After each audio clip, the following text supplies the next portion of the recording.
Do you know what today is? Today is the third day of our 3-day road trip across the country. Or our 5-year anniversary. What a cool little town. I actually like this so much better than a hotel.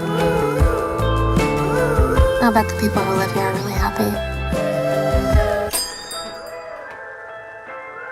Tough crowd, right? Hi. Hi. Do you hear that? Hear what? The silence. It's nice.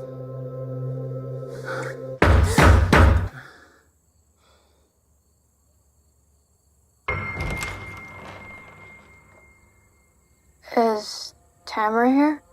No. I think you have the wrong home. That was weird.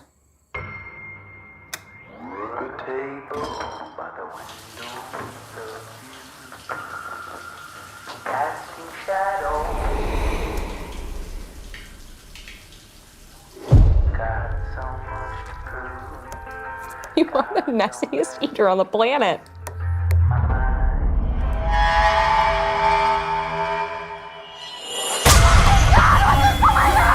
Lock the front door! Trouble on my right. I've been facing trouble almost all my life. My sweet love, won't you pull me through? Everywhere I look, I catch a glimpse of you.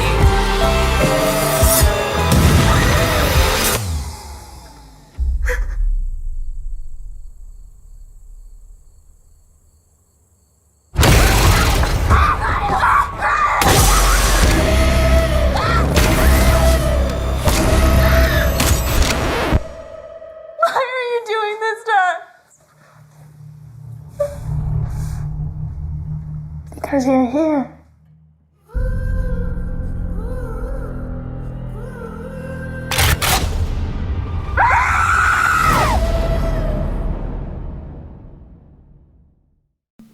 They don't need a reason. This was a pointless and pathetic attempt to revive and cash in on an already established horror IP. I actually originally liked the idea of a new fresh trilogy in the context of this series that the previous films had already set up quite well. I really appreciate both Brian Bertino's chilling 2008 original and Johannes Roberts' chaotic 2018 follow-up Pray at Night, so the concept of a trilogy continuation sounded like it had some serious potential. Of course, all of that anticipation and goodwill went straight out the window once the trailer dropped. Instead of an exciting and fresh direction for the series, the trailer reeked of the unnecessary remake treatment. It looked like they were just doing the 2008 film all over again, but considerably more bland and shameless this time around. I went from really wanting to see this movie to having absolutely no interest in it over the span of one trailer. That's how much I lost interest in just over roughly 2 minutes. So instead of seeing this in the theaters, I purposefully waited until it hit streaming. Although clearly I didn't wait long enough because I still paid nearly $20 to rent the damn thing, and that is way too much for this trash. I hated everything about this movie. Nothing is original, everything is predictable, and the cliches and horror tropes run rampant here. For all intents and purposes, this is indeed a blatant rehash of the 2008 original, a vastly superior movie to this shameless crap. The acting is mediocre at best. Our two leads have absolutely no chemistry on screen, and I wanted both of them to bite the bullet a mere 5 minutes in. The dialogue is incredibly subpar, and these characters are some of the dumbest I've seen in a horror film in quite some time. I found myself actually yelling at the screen for 3/4 of the film. They make the stupidest decisions you can imagine, and I didn't care about them whatsoever.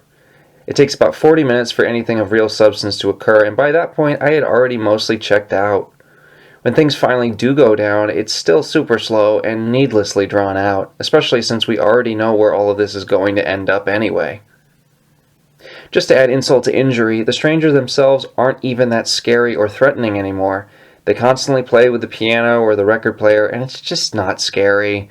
They also are a tad more vocal than previous entries, and not in a good way. They became a complete joke here. Also, since when did the man in the mask change his name to Scarecrow? Really? For what purpose? The movie is also surprisingly tame compared to its far more violent predecessors. There's not very much violence, and everything that is here was done to much greater effect in the original. It's all just so dull and lazy this time around. If this is the quality we're working with for the remainder of the trilogy, we are all in serious trouble. The cliffhanger at the end is so vastly underwhelming that I audibly laughed at the screen when the credits rolled. Unless you absolutely need to satisfy your morbid curiosity, I wouldn't bother with this one at all. Certainly not for any money, at least. It's a completely inferior remake of a far better film and even a pretty solid sequel. Don't waste your time. It's 90 minutes I'm never getting back, and I'll have to live with that. I have absolutely no hope or anticipation for the two planned sequels, despite knowing I'll inevitably watch them because I'm a completionist. I mean, hell, there's no way they can be worse than this one, right? Just watch the first two instead. I give The Strangers Chapter 1 0.5 out of 5 stars. Thank you so much for listening.